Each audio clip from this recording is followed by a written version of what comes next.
And just like that, the hype for Christopher Nolan's Odyssey film is gone. For me. More laziness. Another one for the list. Another white director hating himself. Nolan has absolutely no excuse. We're talking about the man that used Lucius Fox in his Batman movies back when that character was not known.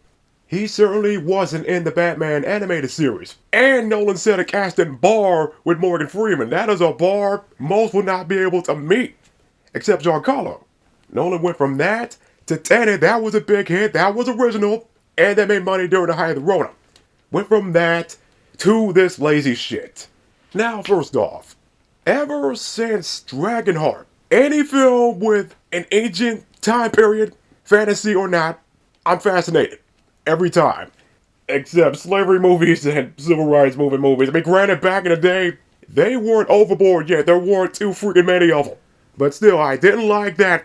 At best, the media, most media we had back then was stuff of us suffering. Didn't like that. But anyway, yeah. A black kid in the late 90s and early 2000s. I love Dragonheart. Love Lord of the Rings. Love Black Knight. And I know that one is supposed to be a comedy. Back to Lord of the Rings. After watching them for the first time, when they, or at least the first film aired on TV, my dad bought me the game Drakengard. Bought it from a Blockbuster because I liked fantasy worlds with dragons and such. I'm sure the employee there, the only detail he told him is that this is a game with dragons, and that's it. That was back in the early 2000s. The point is, I love the game. In fact, I remember going for every ending in that game. I don't know how those later endings didn't creep me out. And this was before I looked up games too. Every time I loaded the game back up, I know that there's a new mission to pick. And then I go through that and get a different ending. I still had the first game. And I remember renting the second game from a Blockbuster once. Don't know why I didn't want to get that game. So I never played through that or the third one. I do remember watching the trailer for Drakengard 2, so I knew Kym and Angelus were in that game. So the point of all this is that I like these fantasy worlds and ancient time periods, stories that don't have characters that look like me. Stuff like Black Knight was just a bonus. Hell, even though I grew up with the Blade and Spawn movies, I was not fixated on these characters being black. I was a kid, for goodness sake. I was fixated on these characters being cool superheroes. That's freaking it. Yeah, people that the fan race watching so damn much, one of their excuses is going to be feeling seen. Even though we're in 2026 now. If these studios gotta see more freaking flops to learn that we don't want this shit, then so be it. And the worst thing about this is this actress deserves better. Before anyone says that Odyssey is a fantasy story, y'all would not spout that bullshit if one of these studios actually had the balls to adapt an African fantasy story. If they did that and there was just one white actor in it, there'd be a problem. Odyssey is from ancient Greece. The characters in that story are white. Even though the ancient Greeks and the ancient Romans didn't look at skin color like that, they were white. And again, it is okay to be white. This actress deserves Black Panther level quality and effort. She deserved an adaptation of an African fantasy story.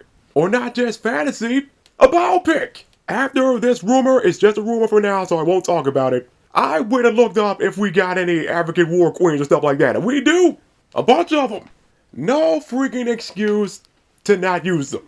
And one of them on this list, Hollywood screwed up and adapted them, the Agoge.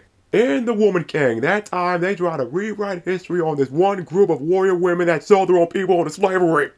And if I recall, Lupita was supposed to be in that movie, but she left and just said hell no after learning that those warriors sold her ancestors into slavery or something. Like, she learned some shit and just said no to this movie. Yet she said yes to this crap instead of something new, an adaptation of one of those warrior queens. In fact, Lupita is specifically Kenyan.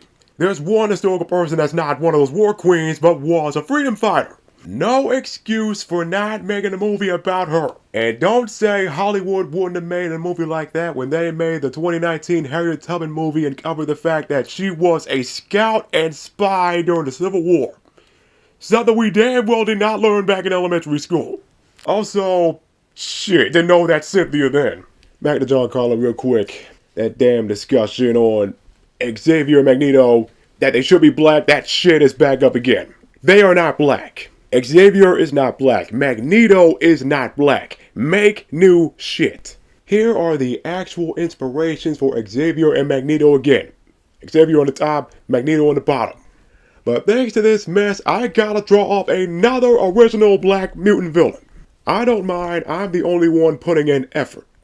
But this time with an origin in World War II Germany, centered around what was going on at the time with black people in Germany during the height of the third you-know-what.